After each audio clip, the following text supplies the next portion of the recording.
En resumen, el Green Management emerge pues como un concepto de gestión medioambiental responsable que se nutre de varias corrientes de pensamiento filosófico, técnico y ecológico que amalgaman perspectivas de gestión en complemento con conocimiento, por ejemplo, de ingeniería, química, biología, física, ecología, oceanografía, entre otras ramas de estudio. Es decir, no solamente se centra en el management tayloriano, weberiano, clásico, sino que también salta y toma otros conocimientos, es que se nutre de otros conocimientos.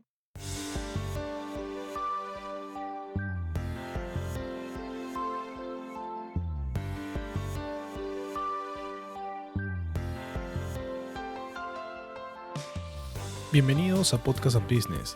Soy Juan Carlos Giraldo, desde Boston, Estados Unidos.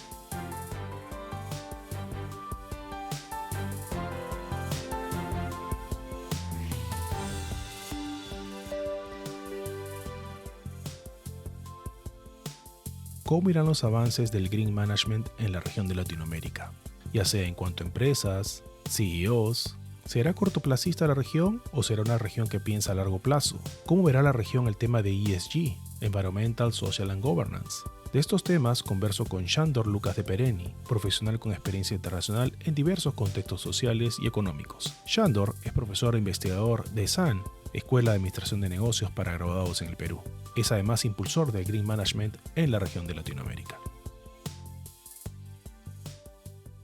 Como lo mencioné en la introducción, estoy hoy día con Sándor Lucas de Pereni en una conexión Boston-Lima para conversar acerca del Green Management. Y le doy la bienvenida. Sándor, ¿cómo te va? Un gusto tenerte por primera vez en mi podcast. Hola Juan Carlos, gusto en saludarte, a ti y a tu audiencia, espero que no sea la última vez tampoco.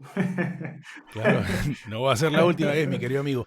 Sándor, y yo quiero comenzar esta conversación acerca de las oportunidades del Green Management en Latinoamérica. Yo sé que tú eres una persona que está liderando yo lo llamaría un movimiento dentro de la gerencia en Latinoamérica y como profesor de SAN, ¿cómo definir el Green Management? ¿Y cuáles serían las principales características, en tu opinión y en tu experiencia, que este interesante campo de expertise dentro de la gerencia o del management presenta en la actualidad? Perfecto, muchas gracias Juan Carlos por la invitación nuevamente y bueno, hay que situarnos primero en el contexto, ¿no? Cada vez más ciudadanos, consumidores, asociaciones civiles como Consumer Watch, organizaciones no gubernamentales, ONGs como the World Wildlife Foundation o Conservation International y diversos gobiernos, ¿no? Muestran su creciente preocupación y reacciones ante el aumento e impacto que múltiples empresas tienen al operar y cuyas actividades van en detrimento de la naturaleza, la biodiversidad y los ecosistemas. Entonces, la presión societal ejercida sobre distintas organizaciones, ya sean empresas o el sector público, es un hecho experimentado tanto por pequeños negocios familiares y grandes cadenas de restaurantes hasta colosales industrias de consumo masivo, mineras, etc. Entonces, es aquí que tanto la realidad como las estadísticas muestran que aquellas empresas que no han abrazado el Green Management, que a posterior voy a explicar como parte de su operación, fracasarán, ¿no? La sociedad y los gobiernos hoy en día exigen una gestión de recursos más limpia y socialmente responsable, en otras palabras, más verde. Así surge este paradigma de gestión que nos plantea el Green Management, que es un enfoque de gestión para que muchas empresas disminuyan su impacto medioambiental. Esta perspectiva requiere de un proceso también, Juan Carlos, de transformación complejo, ¿no? En algunos casos costoso de implementar, pero que tiene retornos sociales, económicos y ambientales a largo plazo comprobados. Por esta razón, considero que el Green Management es considerado como un habilitador, un enabler de la sostenibilidad organizacional. En resumen, el Green Management emerge pues como un concepto de gestión medioambiental responsable que se nutre de varias corrientes de pensamiento filosófico, técnico y ecológico que amalgaman perspectivas de gestión en complemento con conocimientos, por ejemplo, de ingeniería, química, biología, física, ecología, oceanografía, entre otras ramas de estudio. Es decir, no solamente se centra en el management tayloriano, weberiano, clásico, sino que también salta y toma otros conocimientos, es que se nutre de otros conocimientos. Por ejemplo, podemos encontrar elementos propios de la ecología industrial, incluida la simbiosis industrial, bioeconomía, nature-based solutions o soluciones basadas en la naturaleza, eco-innovation, diseños ecológicos, cadenas de abastecimiento reversas y economía circular, entre otros conceptos. El Green Management también, quiero subrayar, se apoya mucho en la implementación de tecnologías limpias, las cuales son claves para afrontar los masivos desafíos concernientes a lo que es el tema de polución mundial en general. Exacto. Es una, yo diría, Shandor, es una multitask que incluye muchas ramas entre sí con un solo propósito. Y una de las cosas que tú has mencionado es la sociedad. La sociedad, pues, demanda ahora productos que sean amigables, friendly con el medio ambiente, cómo la empresa impacta en el medio ambiente en la actualidad. Después de esta definición, ¿en qué situación se encuentra la región de Latinoamérica en cuanto al green management? A ver, voy a enfocarme mucho en esta pregunta en la parte energética. La matriz energética es fundamental para el funcionamiento de cualquier empresa. Entonces, esta respuesta va a ir fuertemente amarrada a los avances en materia de matriz energética en distintos países que voy a mencionar. Por ejemplo, en los últimos 5 años hemos tenido interesantes avances a nivel regional. Estos procesos claramente son el resultado de la vanguardia copiada o tomada de países avanzados de Europa, Norteamérica y Asia, de esta última principalmente Japón y Corea, que son expertos en gestión de residuos, por ejemplo. Algunos ejemplos de estos avances en materia de gestión medioambiental responsable de Latinoamérica son el caso de Chile, ¿no? En la ciudad sureña de Osorno se está construyendo la primera planta de multiresiduos de biogás del país, ¿no? Es un proyecto que busca transformar materia orgánica en descomposición a escalas grandes para contrarrestar los efectos de la polución atmosférica causada por el CO2. Otro caso interesante es el caso de Colombia, quizá un caso muy ambicioso que vale subrayar, que se ha embarcado en la producción de hidrógeno verde. Solamente para entendimiento básico, el hidrógeno verde se obtiene mediante la electrólisis, es decir, que requiere corriente eléctrica, a fin de dividir el agua en hidrógeno y oxígeno usando un aparato que se llama el electrolizador. No voy a ahondar más en detalles técnicos porque esto no es una clase de física ni química, pero es importante saber, entender bien, tener bien fundamentado el entendimiento de qué se trata de lo que estamos hablando. Como resultado, se obtiene un hidrógeno verde que es 100% sostenible, aunque bastante más caro hoy en día de producir por el momento que el hidrógeno tradicional, el cual se extrae, por ejemplo, de compuestos hallados en combustibles fósiles o materia orgánica. Solamente para contextualizar, el gobierno colombiano busca de cara a 2030 captar cerca de entre 3.000 y 5.000 millones de dólares en inversiones para desarrollar el hidrógeno verde y convertirse en un referente regional y mundial en producción de energías verdes. Y otro caso importante es el caso de Brasil con la adición de 30% más de energía en su matriz eólica, ¿no?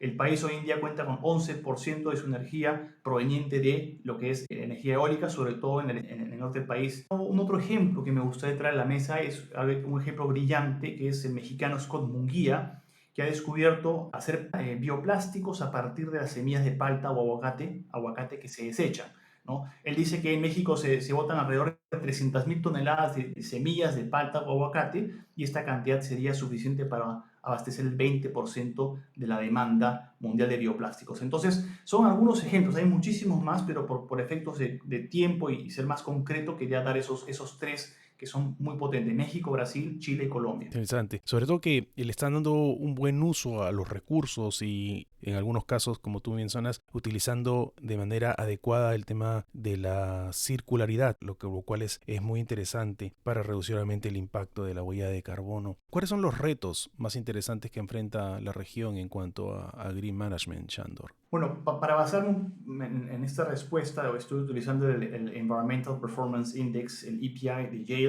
Es un informe, un reporte que saca la Universidad de Yale cada ¿Ya? año, y la versión de 2020 proporciona ciertos alcances en los cuales básicamente califican o dan categorías de gestión y una especie de ranking a los países. Cualquier persona que esté interesada lo puede ir a ver. Pero básicamente yo detecto 4 grandes retos en la región, ¿ok? Sin ningún orden en particular, según este estudio y según mi propio entendimiento en la materia. El primero es gestión del agua, ¿no? Eso es algo crítico, la gestión del agua es crítica. Hay empresas que son muy intensivas en agua, en consumo masivo. Las propias fabricantes de gaseosas o bebidas gasificadas, muy intensivas en agua, ¿no? Tienes procesos mineros que utilizan agua también, que si bien la reciclan, también usan agua de napa freática. Entonces, tienes países como Honduras, Guatemala, Salvador y parte de México que tienen escasez económica de agua también, que es escasez, falta de infraestructura, mientras que otros países como Chile y Perú tienen escasez física de agua, sobre todo en la parte central de Perú, la parte norte, y la parte norte de Chile, desde lo que es Antofagasta hasta Arica, es una parte bastante seca. Entonces, la gestión del agua es el primer elemento. El segundo reto es la deforestación. Eso es crítico también. Solamente para dar un contexto, la pérdida digamos, de bosques a nivel mundial en Latinoamérica representa el 44%. El 44% es Latinoamérica a nivel mundial y el 77% de toda la pérdida global de bosques se da por agricultura. Es decir, más demanda por alimentos, más demanda por tierras y más demanda por agricultura. Nuevamente, en el caso peruano, el Perú en 18 años ha perdido, esto es increíble Juan Carlos, hemos perdido el mismo territorio que el territorio de Israel en bosques húmedos. 2 millones de hectáreas en bosques húmedos perdidos por deforestación, minería ilegal, etc. El tercer elemento, para ir cerrando estos 4 retos, es la biodiversidad. ¿No? La World Wildlife Foundation y Conservation International han detectado que los más sensibles son los reptiles, peces y anfibios, que por temas, como te comenté, de minería ilegal, por temas de sustratos o exceso de fosfatos en las aguas, o por temas de contaminación, etcétera, por químicos, están padeciendo una muerte vertiginosa. Y finalmente, el que creo que es uno de los más críticos de estos 4 es la generación de residuos urbanos. En América Latina se generaron 540.000 toneladas diarias, ¿no?, de residuos, y solamente se recicla el 5% de las 200 millones de toneladas que generamos en la región. Es algo espantoso. Entonces, son 4 elementos que las empresas y los gobiernos tienen que considerar, ya sea, por un lado, en su operación y el gobierno en temas de regulación. Si tú sabes que, hablando de temas de reportes, el tema del agua se ha convertido en un factor importantísimo. Es más, el año pasado en Glasgow, durante el COP26, por primera vez incluyeron el agua como un tema crítico en el mundo para poder salvarlo. Y las empresas ahora tienen que tomar conciencia de lo cual es el gasto o el mal uso, ¿verdad? O el buen uso quizá del agua. Es más, seguramente tienes conocimiento que el último reporte que ha salido hace 4 días del IPCC, Intergovernmental Panel of Climate Change, lanza que el tema del agua es algo vital en temas de relocación del agua, el uso del agua, una buena gerencia del agua. Ahora, Shandor, a mí me gustaría preguntarte,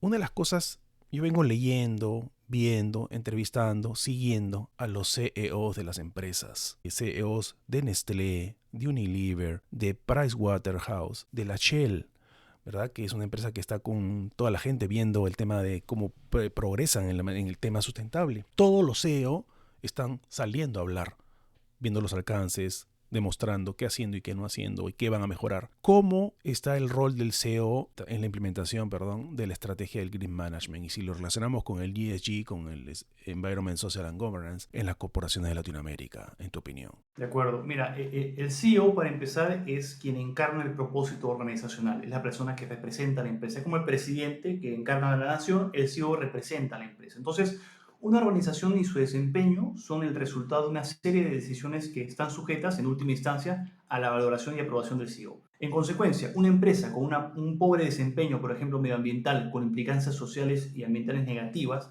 es una empresa cuyo propósito de negocio no está alineado a las necesidades, expectativas y requerimientos de la sociedad, incluidos los gobiernos. Por ejemplo, el CEO de Volkswagen permitió el escándalo de la adulteración de los medidores de CO2 de las pruebas de sus vehículos y como consecuencia de esta mentira y afrenta potencial al medio ambiente, la empresa perdió cerca de 29.000 millones de dólares en su valoración bursátil al día siguiente del escándalo. Por el contrario, tú mencionaste Unilever. Bajo el mandato de su CEO Paul Polman de 2009 a 2019, en esa década, él lideró una serie de iniciativas enfocadas en su reducción, es decir, en la reducción de desechos plásticos, ecodiseño, reciclaje, una visión de green management muy amplia, ¿correcto? Él propició mucho el paradigma de la gestión responsable. Supo, en resumidas cuentas, alinear el propósito de su negocio con las demandas societales. Es por ello, Juan Carlos, por lo que la implementación de las iniciativas ESG o ASG en español dependen de una mirada e intenciones genuinas del CEO. Cito, por ejemplo, el caso de una empresa latina que tú me preguntaste, un caso emblemático que siempre resalto, es el caso de Nutresa. Por cierto, no tengo acciones en Nutresa ni amigos, ¿no? Así que no estoy haciendo un cherry en la compañía, pero es una empresa de consumo masivo colombiana que, según el Dow Jones Sustainability Index del 2021, fue reconocida como la empresa más sostenible del mundo por estar en la categoría oro, superando incluso a gigantes como Nestlé y Unilever. He aquí un ejemplo de una empresa que supo adecuar pues, su gestión a parámetros medibles para la generación de rentabilidad responsable. Y ese es el liderazgo o el resultado del liderazgo y visión de Green Management aplicado y medible que debe impulsar un CEO en la compañía. Es resultados más allá de las intenciones, sino resultados concretos y medibles. Yo estoy leyendo el libro de Paul Polman que se llama Net Positive y él trata de iniciar un movimiento, ¿verdad? Inclusive hay casos de estudio que presentan de Unilever saber, por ejemplo, dónde se produce determinado té o cómo está produciendo el agricultor, cómo se encuentra él de salud para producir tal o cual producto en determinada región. Ellos mencionan que esto es a gran escala, o sea, long term, a largo plazo. Una de las cosas, no sé cómo estará Latinoamérica en el tema de largo plazo, porque él menciona, Paul Polman, que es muy buen libro, que el tema del short term no va a funcionar nunca más, es un tema de largo plazo. En tu opinión, ¿es cambiar de la mentalidad, de cómo crear esa responsabilidad, ese awareness, ¿verdad? Esa conciencia, no solamente en los CEOs, sino en los empleados y por defecto va a llegar a la sociedad, que es lo más importante? Sí, efectivamente. Lo que pasa es que aquí yo quiero enfocarme en el contexto. Hay contextos distintos. Hay países que tienen una institucionalidad muy fuerte, como son los países nórdicos, los países de Estados Unidos, los países angloparlantes, ¿cierto? Que tienen instituciones sólidas, gobiernos estables, políticas fiscales y lo que se llama law enforcement o la aplicación de la ley.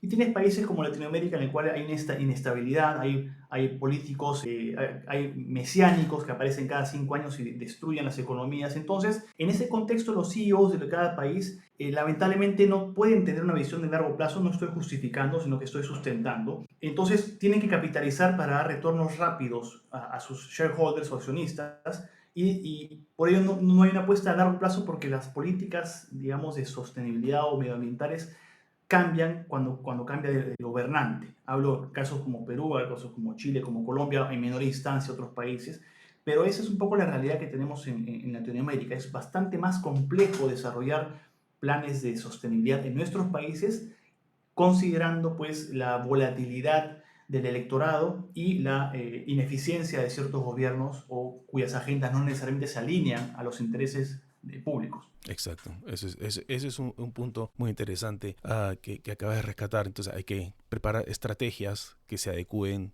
de cortoplacistas, pero que tengan un beneficio o impacto a largo plazo. Perdón, dentro de lo posible, trabajar también con organizaciones internacionales, que eso se ve mucho, ¿no? Alianzas internacionales, que eso hay, Ujú, hay claro, compañías peruanas que lo están haciendo, que se están asociando con otras ONGs u otro tipo de empresas para salir adelante con proyectos de largo plazo. Así que es un poco navegar sabiamente con vela o con remo. exacto, exacto. Esa es muy buena analogía. Shandor, en ESAN me gustaría preguntarte, tú estás lanzando un curso acerca de este tema que involucra el Green Management, sustentabilidad y un poco del ESG. Cuéntame de qué se trata para que los oyentes de Latinoamérica o de habla hispana en general alrededor del mundo puedan, no sé, acceder o quizá matricularse en el curso. Cuéntame un poco de qué se trata y con quién estás contando. Sí, muchas gracias. Bueno, son dos programas de especialización ejecutiva o PES que estamos lanzando. El primero es un programa en gestión estratégica de la economía circular y el segundo es un programa de sostenibilidad corporativa y gestión medioambiental responsable. En ambos proyectos, de que duran 14 semanas cada curso, más o menos 2 meses en general, estoy trabajando, lo hemos trabajado con Juliana Becerra, que es doctora en química, hizo su doctorado en Francia, y con Darío Díaz, que él es director asociado de Apoyo Comunicación en Perú, una consultora muy reputada acá en Perú. Hemos armado un programa bastante sólido que responde a las necesidades digamos, de las personas que están interesadas en esos temas. Justamente lo que hacemos en ambos programas, tanto en economía circular como en el programa de sostenibilidad corporativa y gestión medioambiental responsable, es tomar las tendencias globales, ¿ok?, hacer un barrido de los retos y los desafíos, el marco regulatorio, tanto en economía circular como en sostenibilidad corporativa, y luego customizarlo a la realidad latinoamericana y al mercado peruano. Entonces, estamos dando, lo que queremos dar es una visión amplia, conceptualmente sólida de lo que significa economía circular y todos sus derivados, así como de una gestión medioambientalmente responsable y todos sus derivados conceptuales y cómo se aplica esto en la realidad. Por eso que tengo a Juliana, que es experta, ella trabaja en políticas públicas, en regulación, trabajó en el Estado 6 años, ella impulsó la ley de plástico, y Darío Díaz ha trabajado con muchísimas empresas, tuve el gusto de trabajar con él cuando estuve en Alicorp, trabajando en estrategias de medio ambiente, y es una persona muy hábil y muy profesional. Entonces, contamos con 3 perspectivas en 2 cursos y estamos seguros que va a ser una oferta totalmente disruptiva, innovadora en el mercado, porque no tenemos actualmente esa perspectiva que queremos nosotros traer a la mesa y a la discusión. Y va a ser 100% online, ¿verdad? Sí, es 100% online, es un programa muy flexible, es un programa con mucha participación, usamos la plataforma Zoom, hacemos aulas con dinámicas, aulas virtuales con dinámicas, mucha discusión en grupo, videos, en general es un programa muy rico, muy entretenido para dictar, y estamos seguros que, como repito, que va a tener mucha convocatoria. De hecho, ya tenemos bastante acogida con el lanzamiento de este primer curso de economía circular, que se lanza el 28 de marzo, y el curso de sostenibilidad corporativa se lanza el 31 de marzo, y ambos acaban más o menos el 5 de mayo. Entonces voy a adicionar los enlaces para que la gente pueda sentirse libre de acceder. Muchas gracias. Shandor, ¿te gustaría agregar algo más a esta conversación? Sí, bueno, ante todo agradecerte por la invitación, Juan Carlos. Ha sido un gusto conversar contigo. He visto también, he seguido tus publicaciones, tus podcasts, tus contribuciones me parecen sumamente interesantes. Y también quiero de igual manera coadyuvar a este proceso de conciencia o de gestión responsable con el medio ambiente en general, y contarles que este 12 de marzo lanzaré mi proyecto en YouTube, que es un canal de YouTube, el canal Shandor Lukács, el cual abordará temática de relación del ser humano con la naturaleza, pero bajo una perspectiva de historia natural, filosofía ambiental y estudios organizacionales, ¿no? Es una mezcla de esos 3. Y también los invito, pues, si están interesados, a seguirme en mi cuenta de Instagram como @slukacs12, y en mi página web www.slukacs12.com. Y ahí están todos los links para mi LinkedIn, para todo lo que es las páginas en general. Entonces, nada, agradecerte nuevamente, Juan Carlos, por la invitación. Ha sido un gusto participar en tu podcast, y espero que tengamos otra ocasión de conversar nuevamente sobre estos temas tan apasionantes. Sí, son muy apasionantes y son infinitos, y hay una cantidad de temas, y cada uno muy útil para nosotros y para los oyentes. Shandor, yo te quería agradecer por tu tiempo. No, por favor, muchas gracias a ti. Soy Juan Carlos Giraldo, saludándolos desde la ciudad de Boston, en los Estados Unidos. Que tengan todos muy buenos días, tardes y noches. Muchas gracias.